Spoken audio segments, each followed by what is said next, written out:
రక్తదానం అన్నది ఏంటి, ఎలా చేస్తారు, మీరు ఎవరిస్తారు? ఎవరికైనా చిన్న ఐడియా ఉందా లేదా? సింపుల్గా చాలా మంది ఉంది కదా, చెప్పండి. తప్పలేదు, అందరూ చెప్పండి, మనం ప్రాబ్లం ఏంటి? Anybody knows what is blood donation? తెలీదా?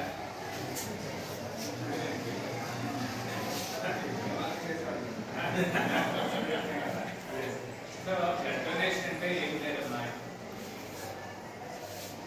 18 దాటి ఉన్న వాళ్ళు ఎవరైనా సరే బ్లడ్ డొనేషన్ ఇవ్వచ్చు. మినిమం కనీసం 18 సంవత్సరాల వయసు, 18+ up to 60 years. So me HB haemoglobin అనేది మోర్ దెన్ 10%, 10 grams ఉండాలి. 10 grams మినిమం. ఈవెన్ ఫర్ సర్జరీకి అయినా సరే మినిమం 10 grams ఉంటాయి, కానీ సర్జరీకి సో ఇది బేసిక్, ఎవరైనా సరే ఇవ్వచ్చు. జనరల్గా బ్లడ్ డొనేషన్ అంటే మనం బ్లడ్ బ్యాంక్స్ ఉంటాయి మనకి హాస్పిటల్స్లో, కొన్ని బ్లడ్ కలెక్షన్ సెంటర్స్ ఉంటాయి. మనది అంతకుముందు పాలకొండ హాస్పిటల్లో, నేను అంతకుముందు వర్క్ చేస్తున్న పాలకొండలో బ్లడ్ సెంటర్గా ఉంటుంది. నేను అప్పుడు ఉన్నప్పుడు ఏర్పాటు చేసాము. బ్లడ్ సెంటర్ అంటే ఏంటంటే మనం తీసుకెళ్ళి మనం కలెక్ట్ చేసిన బ్యాగుల్ని వేరే దగ్గర స్క్రీనింగ్ చేస్తాం. స్క్రీనింగ్ అంటే ఏంటి, మీకు ఇచ్చిన బ్లడ్ కరెక్టా కాదా, అంటే ఐ మీన్ ఏబిసిడీస్ లేవా ఉన్నాయా మీకు తెలీదు, మీరు అత్యుత్సాహంతో ఇస్తారు, తప్పు కాదు. సో మీరు ఇచ్చిన బ్లడ్ మేము డైరెక్ట్గా పేషెంట్కి సినిమాలో హీరోయిన్కి ఇచ్చినట్టు ఇలాగ తీసుకెళ్ళాలి ఇవ్వకూడదు కదా. సో మనం ఏం చేయాలంటే దాన్ని స్క్రీనింగ్ చేస్తాం. స్క్రీనింగ్లో రకరకాల డిసీజెస్ చేస్తాం. మలేరియా చేస్తాము, టైఫాయిడ్ చేస్తాము, తర్వాత హెచ్బిఎస్ ఈ జాండీస్ సంబంధించిన టెస్ట్ చేస్తాము, వైరల్ టెస్ట్ చేస్తాము. అన్ని టెస్ట్లో మేము చేసి ఈ blood is useful for the next patient అని సర్టిఫై చేసిన తర్వాత మాత్రమే రెడీ. సో ఆ విధంగా ఇవ్వడం జరుగుతుంది. సో ఇప్పుడు ఎవరిస్తున్నారు 18+ నుంచి అప్ టు 60 years, ఆడవాళ్ళు కానీ మగవాళ్ళు కానీ ఎవరైనా. సో ఇప్పుడు మీరు అందరూ డొనేషన్ ఇస్తున్నారు, అయితే ఈ బ్లడ్ ఏమవుతుంది? మేము బ్లడ్ బ్యాంక్స్లో మీరు చెప్పినట్టుగా స్క్రీన్ చేస్తాం. స్క్రీన్ చేసిన తర్వాత బ్లడ్ని స్టోర్ చేస్తాం. మీరు ఇచ్చిన blood only use for 35 days, అంటే ఈ రోజు నుంచి 35 daysలో మేము యూటిలైజ్ చేసాం. 35 daysలో 3 days మాకు స్క్రీనింగ్కి టెస్టింగ్కి టైం పడుతుంది. సో ఫిజికల్గా మేము చూస్తే మీరు ఇచ్చిన బ్లడ్ ఇచ్చిన తర్వాత 3 days స్క్రీనింగ్ అయిపోయిన తర్వాత 32 days లైన్లో ఉంటుంది అనమాట. ఎవరికి కావాలి దాన్ని చూసి చేస్తాం.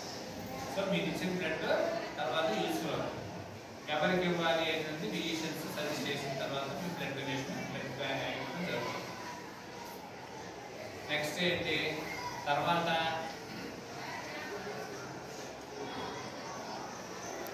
సపోజ్ మనకి కొన్ని రేర్ గ్రూప్స్ ఉంటాయి. గ్రూప్స్ ఎన్ని ఏమైనా ఐడియా ఉందమ్మా ఎవరికైనా? అంటే బ్లడ్లో యాంటీజెన్స్ ఉంటాయి అన్నమాట. ఏ యాంటీజెన్, బి యాంటీజెన్ రెండే ఉంటాయి బేసిక్గా. ఆ బ్లడ్లో రెండు ఉంటే ఏబి పాజిటివ్ అంటారు, ఏబి అంటారు. పాజిటివ్ నెగిటివ్ అంటే అది వేరే ఆర్ఎస్ ఫ్యాక్టర్ ఇంకోటి ఉంటుంది. అది ఉంటే ప్లస్ అంటాం, లేకపోతే నెగిటివ్ అంటాం. సో రెండు యాంటీజెన్స్, ఏ యాంటీజెన్, బి అంటే ఇవి ఒక వ్యక్తిలో రెండు ఉంటే ఏబి పాజిటివ్ అంటారు, రెండు లేకపోతే ఓ పాజిటివ్ అంటారు. జీరో అనమాట, ఓ అన్నది కాదు, అక్కడ జీరో అంటాం. ఏ ఉంటే ఏ పాజిటివ్ అంటాం, బి ఉంటే బి పాజిటివ్. సో టోటల్గా మనకి ఎన్ని వచ్చాయి?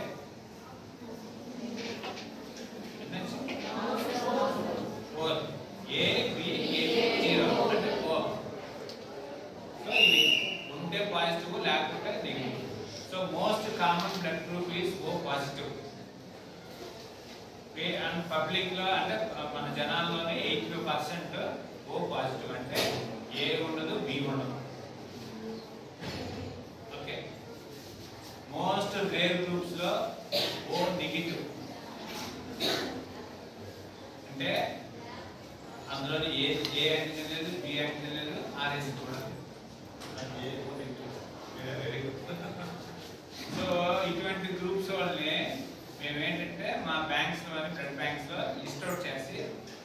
ఉంచుతాం. ఎందుకంటే సార్ మనం బ్లడ్ ఇచ్చేసారనుకోండి, దాని కన్సర్న్ పేషెంట్ రావాలి, ఓ నెగిటివ్ రావాలి కదా. సో ఓ నెగిటివ్ మనకు రాకపోతే ఈ ఇచ్చిన బ్లడ్ 32 days వచ్చే పోవాలని అనుకుంటే ఏం చేస్తాము? వైరస్ పెట్టి ఈ మనుషులు కష్టపడి ఇచ్చారు, నేను రిప్లై చేయాలి. సో ఇలాంటి వాళ్ళకి ఇమీడియట్ బ్లడ్ తీసుకోండి సార్. దయచేసి మిమ్మల్ని మేము స్టాండ్ బైలో ఉంచుతాం. పేషెంట్ అవసరమైనప్పుడు మేము ఫోన్ చేసినప్పుడు రిజిస్టర్ చేస్తాం. విజయలందరికంటే రిజర్వ్ అందుతాం, మనం తీసుకున్న ఉపయోగం. అలాగే ఇంకొకటి, మీరందరూ బ్లడ్ బ్యాంక్స్ ఇస్తున్నారు, చాలా ఎక్కువ ఇచ్చారనుకోండి. సపోజ్ బాగా ఎక్కువైపోయి మా బ్లడ్ బ్యాంక్లో స్టోర్ ఎక్కువైపోయింది బ్లడ్, అప్పుడు ఏం చేస్తామంటే తర్వాత బ్లడ్ నేను ఇచ్చిన తర్వాత ఎన్ని రోజులు ఉంటుందని చెప్పాను? 35 days. ఓకే, 35 days యూటిలైజ్ కాకపోతే ఆ బ్లడ్ నేను ఇచ్చేస్తాను. ఇది ఉంటుంది అంటే బ్లడ్ని సెపరేట్ చేసేస్తాం.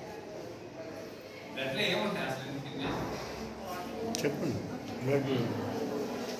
బ్లడ్ సెల్స్, ఆర్బీసీ, ఉంటాయి కదా, ఆర్బీసీ, ప్లాస్మా ఉంటాయి. సో మేమేం చేస్తామో ఒక బ్యాగ్ నుంచి సెల్స్ సెపరేట్ చేస్తాము, ప్లాస్మా సెపరేట్ చేస్తాము. ఎఫ్ఎఫ్పి అని చేస్తాం. ఎఫ్ఎఫ్పి అంటే fresh frozen plasma.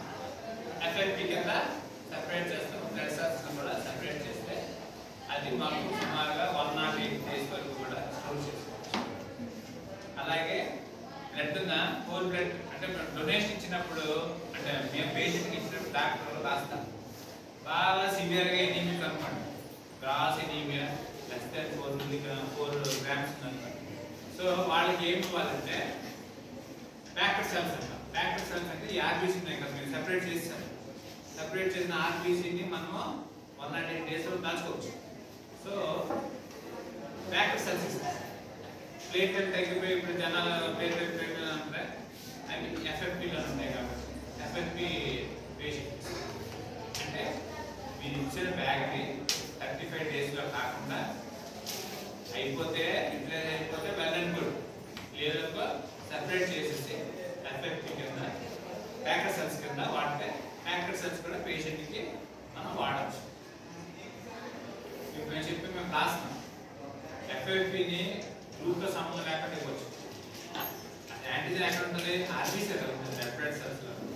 So red blood సెల్స్లో ఉన్నది మనకి అది టెస్టింగ్ అవ్వాలి. ఎందుకంటే సూట్ అవుట్ బ్లడ్ ఇస్తే రైజ్ అయిపోతుంది, అంటే చిరిగిపోతుంది సెల్స్, చిరిగిపోయి హీమోగ్లోబిన్ బయటకు haem positive protein positive separate అయిపోయి మనకి జాండీస్ వస్తుంది.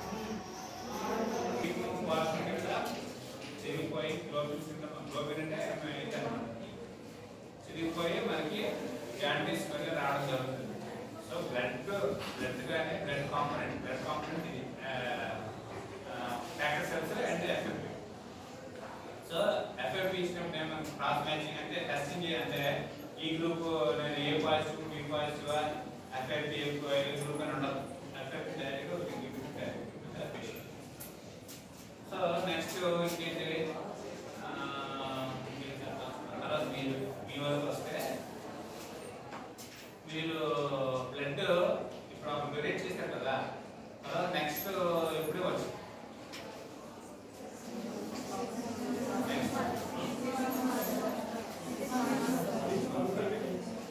6 months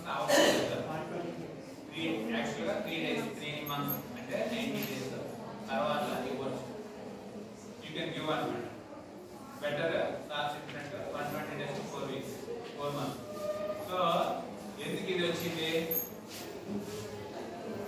ఇప్పుడు మీరు బ్లడ్ ఇస్తారు కదా, సో ఇచ్చిన బ్లడ్ మేము తీసుకుంటున్నాం, అది బాడీలోని ఏమవ్వాలి?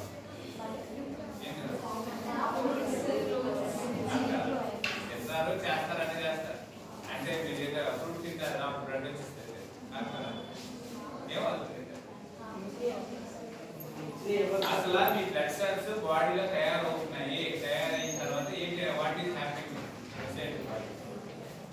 బ్లడ్ ఇచ్చేసారు మీరు, మీ దగ్గర ఒక్కొక్కరి బాడీలో ఎంత బ్లడ్ సెల్స్ చెప్పు. 5 liters చెప్పండి. 5 liters. Very good.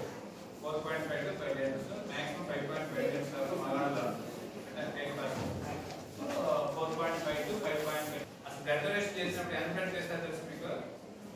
ఎంత చేశారు?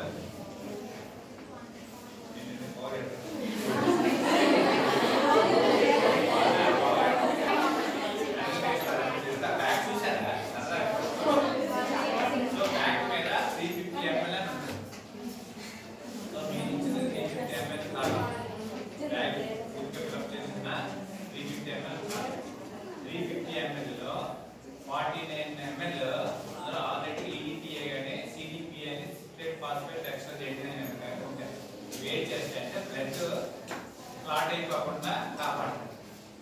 బ్లడ్ ఇస్తారు క్లాట్ అయిపోతుంది కదా, మామూలు దాంట్లో వేస్తే క్లాట్ అయిపోతుంది. సో క్లాటింగ్ ఫ్యాక్టర్ లేకుండా చేస్తే యాంటీకోయాగులెంట్ అంటాం దాన్ని, బ్లడ్ కట్టకుండా ఉంచేది. సో అది 49 ml ఉంటుంది. మీరు ఇచ్చేది పక్కాగా 301 ml బ్లడ్ మాత్రమే ఇస్తారు. సో మీ బాడీలో 4.5 లీటర్స్ లోంచి 300 ml తీసేసామనుకోండి, మిగతాది 4.3 ml ఉంది. మరి మిగతాది ఎలా నింపుకుంటున్నారు మీరు? వాటర్ అసలు ఆర్బీసీలు తయారవుతాయి కదా, ఎక్కడ తయారవుతాయి? Bone marrow. Very good. So bone మ్యారోలో తయారైన ఆర్బీసీ ఇప్పుడు మీ అందరికీ డొనేషన్ చేస్తున్నా కానీ మనకి ఏమీ కాదు అని చెప్తున్న కారణం ఏంటంటే, మనకి ఆర్బీసీ లైఫ్ ఆన్సర్ తెలిసి ఎవరికైనా మీకు అన్ని తెలిసి మాట్లాడారు. సో 120 days ఆర్బీసీ అంటే ఆర్బీసీ పుట్టిన తర్వాత 120 రోజులు మాత్రమే బ్రతుకుతుంది కదా, తర్వాత చనిపోతుంది. సో అందుకని మీరు ఇచ్చారు అనుకోండి, మీరు ఇస్తే ఏమవుతుంది? త్వరగా పడతాయి అంతే కదా. ఇప్పుడు మన ఇళ్ళలోనే నందనీళ్ళు ఉంటాయా, నందనీళ్ళు ఇప్పుడు వేసవి వస్తుంది. సో మనము దాన్ని కూడికి తీస్తాం కదా, కూడికి ఎందుకు తీస్తామా?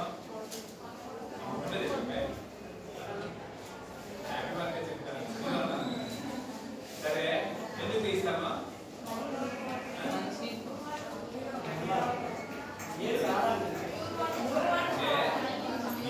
మనం ఒకసారి తోడేస్తే మనకి కొత్తగా ఫ్రెష్ వాటర్ వస్తుంది. కూలింగ్ తీసినట్టు అది మనం ఎందుకు కూలింగ్ తీస్తామంటే, అందులో ఇందులో ఏరియానే తీసేసి పారేస్తే కొత్తగా మళ్ళీ నీరు ఉపయోగ అవుతుంది.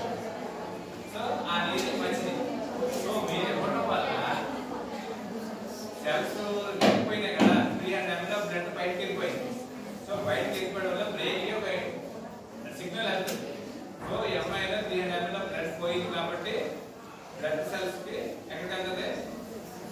బోన్ మ్యారోకి వెళ్తుంది సిగ్నల్. సో బోన్ మ్యారో ఇంకా రెడీ తయారు చేయడం స్టార్ట్ చేస్తుంది అన్నమాట.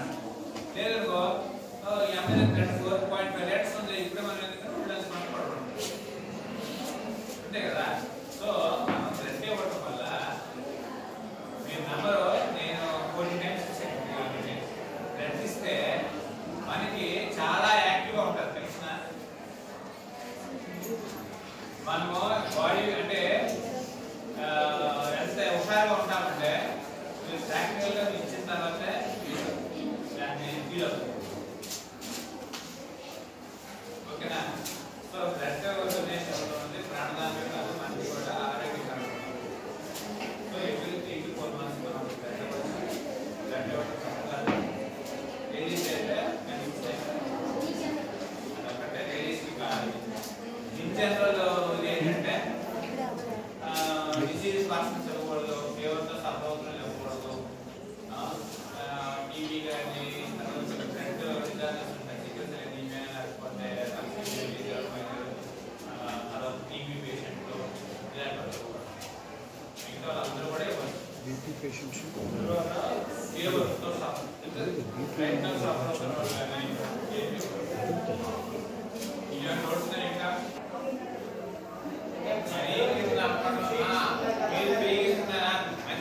పిల్లలు కాబట్టి అడుగుతున్నారు.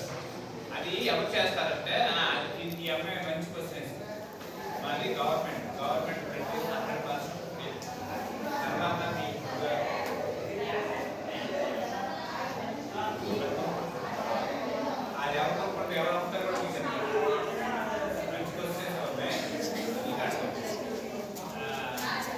గవర్నమెంట్ హాస్పిటల్స్ మీకు 100% ఫ్రీ, మీ పేషెంట్కి 100% ఫ్రీ చేసి తర్వాత ఈ మనీ అంటున్నారే ప్రైవేట్ హాస్పిటల్స్లో బ్లడ్ ఎవరిగా తీసుకున్నందుకే మేము చాలా మందికి చెప్తాం, మీరు ఏ ప్రోగ్రామ్స్ అయినా కానీ మీరు అందరూ చిల్డ్రన్ స్కూల్ అంటే 1వ తరగతి చదువుకుంటూ 5వ తరగతి 10వ తరగతి చదువుకుంటే ఇక్కడికి వచ్చారు. సో స్కూల్స్లో స్కూల్ హెల్త్ ప్రోగ్రామ్స్ అని కొన్ని ఉంటాయి. అక్కడ మెడికల్ ఆఫీసర్లు చెప్తారు కదా ఎలా విషయాలు, హ్యాండ్ వాషింగ్ అంటే హ్యాండ్ వాషింగ్ ఎందుకు చేసుకోవాలి అని చెప్పారు కదా. అవన్నీ మీకు ఎందుకు చెప్తారు? మీరు పాటించాలి కాదు. ఇప్పుడు మీరు వచ్చారు, మీరు ఎవరిని రిప్రజెంట్ చేస్తారు? మీ కుటుంబాన్ని రిప్రజెంట్ చేస్తారు. మీ అమ్మా నాన్న, మీ అన్నదమ్ములు నేను ఇక్కడ పంపించాను. సో నువ్వు ఇక్కడ హ్యాండ్ వాషింగ్ నేర్చుకున్నావు కదా. నేను హ్యాండ్ వాషింగ్ ఎందుకు నేర్చుకున్నావు? ఆరోగ్యం గురించి. సో మీ అమ్మా నాన్నలో చదువు లేదని కావచ్చు, మొదలుగా అమ్మ నాన్న చదువుకున్నాను కాదు.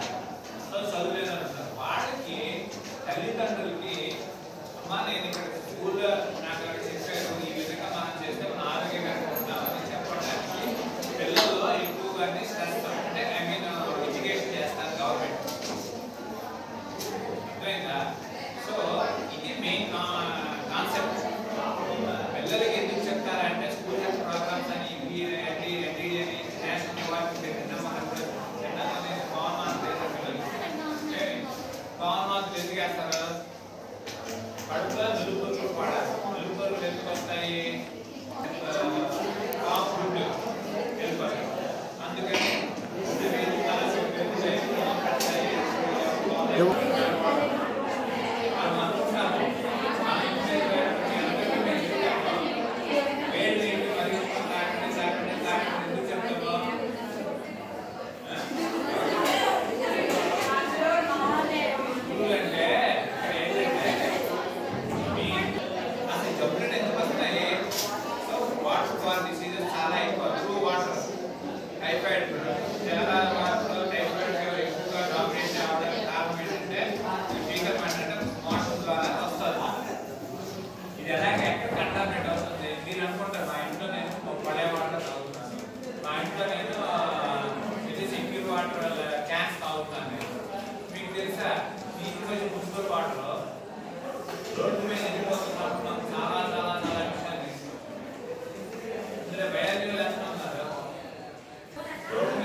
అంటే నేను ఎందుకు అడుగుతాను చెప్తానంటే, మనము రోడ్డు మీద మీకు మాస్టర్ చెప్తారు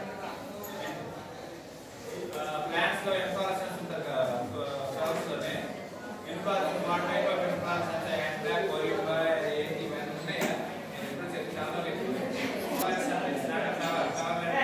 నేను ఎందుకు చెప్తానంటే ఇలాంటివన్నీ నేను టెక్స్ట్ బుక్స్ లో బొమ్మ చూసి ప్రాక్టికల్ గా బొమ్మ చూసాను ఇదే అని చెప్పి రోడ్డు మీద వెళ్ళిపోతాను కూడా ప్రతి మొక్కని మీరు అబ్జర్వ్ చేయాలి.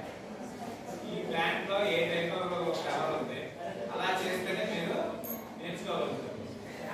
చదువు అన్నది ఇక్కడతో ఈ క్లాస్ రూమ్ లో ఇక్కడ చదివి పూర్తి చేస్తే పుస్తకం ఇస్తే కాదు. మీరు బ్రెయిన్ లో ఎప్పుడైతే పెట్టుకోగలుగుతారంటే మీకు చుట్టూ పరిసర విజ్ఞానం చూస్తేనే మీకు అర్థమవుతుంది.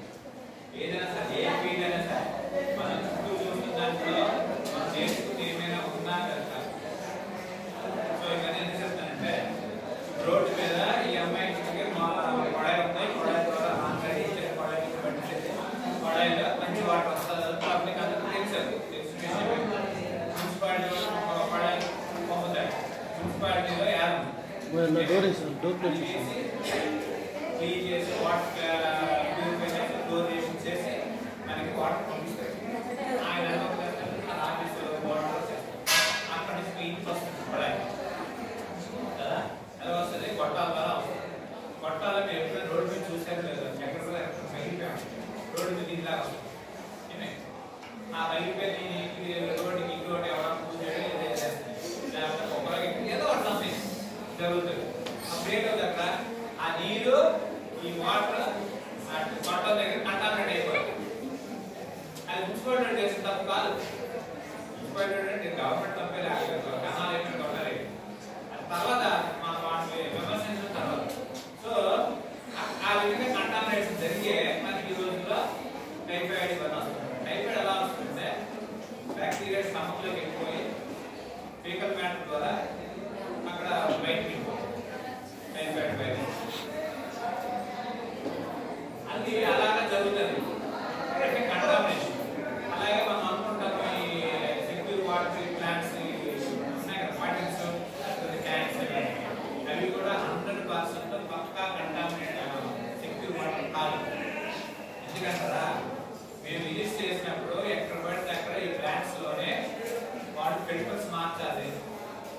వాళ్ళు వారానికి ఒక ఫిల్టర్ మార్చాలి, 2 సంవత్సరాలు కూడా మార్చాలి. సో మనకి సెక్యూర్ వాటర్ ఏంటంటే ఆ డబ్బులు బదులు ఇంట్లో మనం శుభ్రంగా బాయిల్ చేసుకొని రాత్రి పూట స్టవ్ మీద పెట్టేసి విద్యుత్ నీరు పరిగెత్తేసి వేడి తింటారు. సో తీసేసి మనం పక్కన పెట్టుకుని ఏంటంటే సెక్యూర్ వాటర్కి ఎక్కడ అవ్వాలి. సో నీకు అది ఎలా తెలిసింది మనం చూస్తేనే కదా తెలిసిందే.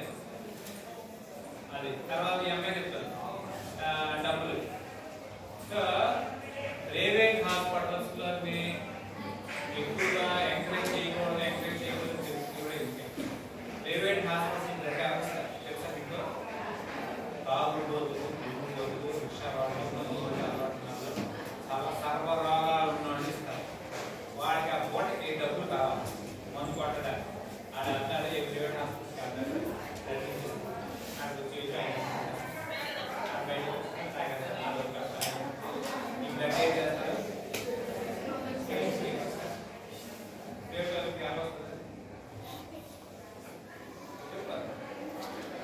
ప్రైవేట్ వాటిలో బ్లడ్ 100% సెక్యూర్ కాదు. అది వాటి కాకపోతే 500 ఇచ్చేది మీకు 500 బిక్రీ చేస్తారు. గవర్నమెంట్ లో మీరు ఇచ్చిన బ్లడ్ డేస్ లో చేసి కలిపి యావరేజ్ 2000 రూపీస్ కాదు 1700 రూపీస్ అవుతుంది ఖర్చు గవర్నమెంట్. అయినా కానీ గవర్నమెంట్ మీరు ఇచ్చిన బ్లడ్ క్లియర్ చేసి సర్టిఫై చేసి 100% యూజ్ఫుల్ ఫర్ ద పేషెంట్ అని చెప్పి సర్టిఫై చేసిన తర్వాత పేషెంట్. వేరే ప్రైవేట్ లో అసలు ఇచ్చిన బ్లడ్ కరెక్ట్ కాదు. ప్రైవేట్ హాస్పిటల్స్ బ్లడ్ అలా ఉంటారు. సో అందుకనే ప్రైవేట్ హాస్పిటల్స్ మీరు ఆ తాగుబోతుల 500 నుంచి టెస్ట్ తర్వాత మీరందరూ మాకు ఫ్రీగా ఇస్తున్నారు. సో మీరందరూ మాకు ఫ్రీగా ఇస్తుంటే మేము కూడా మీకు ఏదైనా చేయాలి కదా. మీకు ఒక డోనర్ కార్డు ఇస్తాం మీ సర్టిఫికేట్ పడుతుంది.